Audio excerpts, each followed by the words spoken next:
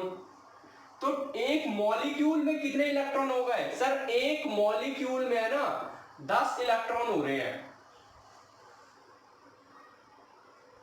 Clear है? एक electron hydrogen में, एक इलेक्ट्रॉन हाइड्रोजन में, 8 इसमें, सबको प्लस कर दो। 1 मॉलिक्यूल में 10 इलेक्ट्रॉन हो रहे हैं, तो नंबर ऑफ मॉलिक्यूल निकाल लेंगे मोल कंसेप्ट से। अब देखो भाई, नंबर ऑफ मोल बचपन से पढ़ रहे हो। गिवन मास ये रहा, मोलर मास भैया ये बेइज्जती हो जाएगी अगर नहीं बताया तो, ठीक है।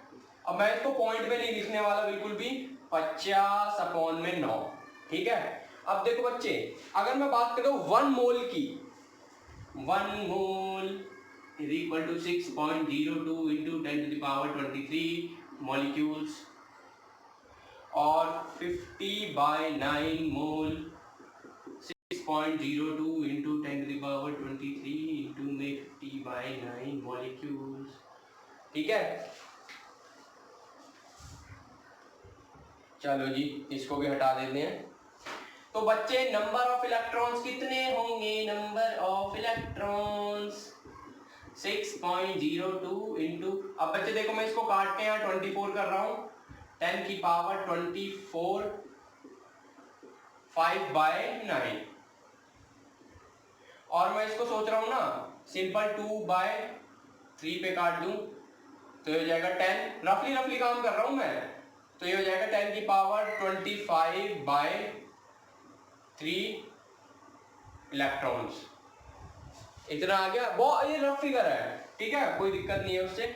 सर हाँ आपने इतना निकाल लिया, अब क्या कर सकते हैं? Q equal to N, number of electron निकाल लिए तो Q निकाल लो, एन ये रहा, तो n की वैल्यू 10⁻25/3, E है 1.6 into 10⁻⁻⁻19 coulomb. Quantization of charge याद है ना, Q इक्वल टू एन। हाँ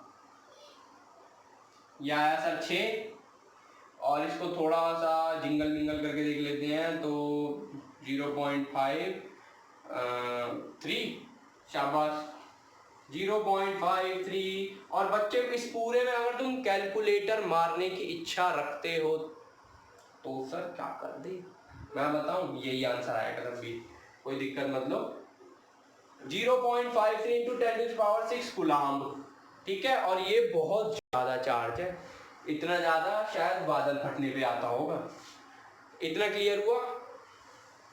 चलो जी। अरे सर ये हिलता बहुत है, ये बच्चे इसने मुझे बड़ा परेशान करा है।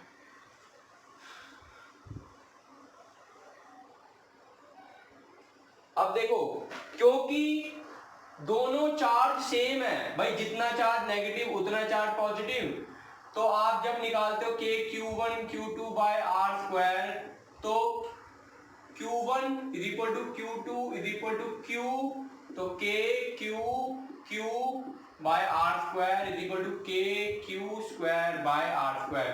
देखो K Q1 Q2 bye R square ये होता है इलेक्ट्रोस्टैटिक फोर्स। Q1 और Q2 दोनों बराबर हैं, तो हमने बोलते हैं Q1 इज इक्वल टू, दोनों बराबर है तो हमने इसको लेट कर लिया Q, तो के Q1 Q2 bye R square, ये दोनों बन गए K Q square by R square. Simple, क्योंकि नेगेटिव और पॉजिटिव चार्ज तो बराबर होगा। अब सर आर की वैल्यू 10 सेंटीमीटर है, सेंटीमीटर को मीटर में जरूर करना है, और जिसको मुश्किल होती है तो उसके लिए देसी एक फॉर्मूला बना देते हैं, x centimetre is equal to x into 10⁻⁻² metre, ठीक है। चलो बच्चे आगे बढ़ जाते हैं। तो इलेक्ट्रोस्टैटिक फोर्स आएगा, और ये कितना था भाई, मैं भी भूल गया, ये 10⁶, उसके निकालना पड़ेगा क्या, हाँ, तो के ये रहा 0.53 इंटू 10⁶ का होल स्क्वायर बाय 10 इंटू में 10⁻⁻² का होल स्क्वायर।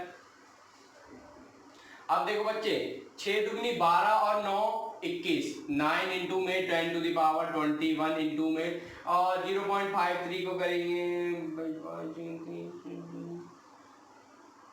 तो ये अप्रोक्सीमेटली आप कह सकते हो 0.28, इसकी मैं बात कर रहा हूं अगर, तो स्क्वायर करने के बाद इसका स्क्वायर लगभग 0.28 आएगा, और 9 प्लस का 12 सपोज है 21, और सर ये देखो माइनस का 1 तो ये आ जाएगा माइनस का 2, सिंपल।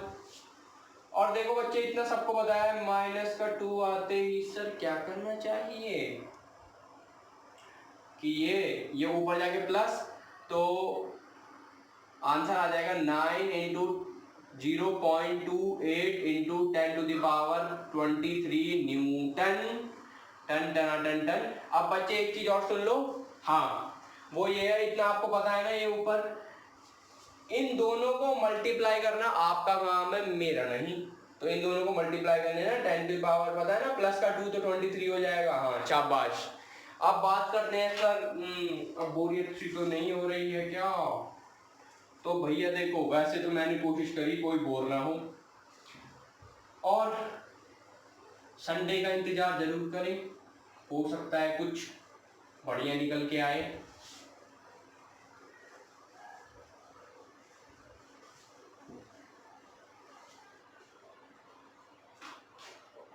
चलो अब बात है किसकी, होमवर्क की, और भैया होमवर्क भी बताना है कमेंट करके आंसर, बेटा जैसी आंसर बताओगे जल्दी जल्दी रिप्लाई कर दूंगा उसी दिन, बस रात को मत बताना 10 बजे या 12 बजे, तब सो जाते हैं हम इंडियन टाइम के हिसाब से। बोलोगे सर आप बड़े इंटरनेशनल हो रहे हो। क्वेश्चन नंबर 4 इज होमवर्क, तो होमवर्क है ये,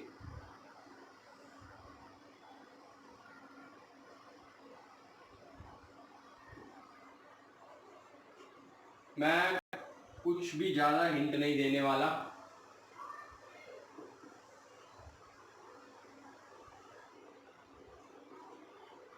ठीक है बच्चे। तो आपको ना अब मैं क्वेश्चन पढ़ देता हूं, लिखना तुम्हारा काम है। Find the nature and magnitude of X so that point P is a null point. ये जो पॉइंट है ना, point P is a null point. दोबारा रिपीट कर दूं, find the nature and magnitude of X so that point P is a null point. तो आपको x का नेचर की पॉजिटिव है नेगेटिव है और मैग्नीट्यूड की वैल्यू कितनी है दोनों ही निकालना है कि P जो है वो एक नल पॉइंट हो।